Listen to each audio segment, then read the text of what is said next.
আমি আপনাদেরই যে খবর বেরিয়েছে সংবাদ মাধ্যমে এবং কানাঘুষোয় শুনছি, কিছু অভিযোগ আছে যে ভারতবর্ষে যে নিয়ম আছে সেই নিয়মের উল্লঙ্ঘন হচ্ছে।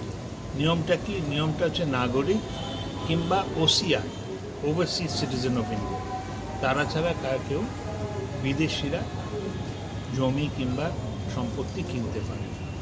তো এখানে অভিযোগ হচ্ছে যে এরকম কিছু অনাগরিক বা যারা ওসিআই নন তারা সম্পত্তি কিনেছে।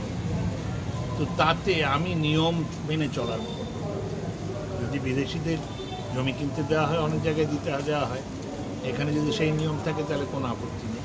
আর নিয়ম যদি না থাকে তাহলে সেই নিয়ম প্রতিপালন করতে হবে। তা আমি এসপি সাহেবকে বললাম যে উনি খোঁজ নিন। তো উনি যেটা বললেন যে এটা ওর দপ্তরের অধীনে আসে না, এটা রেজিস্ট্রার যে ল্যান্ড রেজিস্ট্রেশন করছে কিংবা সম্পত্তি রেজিস্ট্রেশন করছে তার দেখার কথা।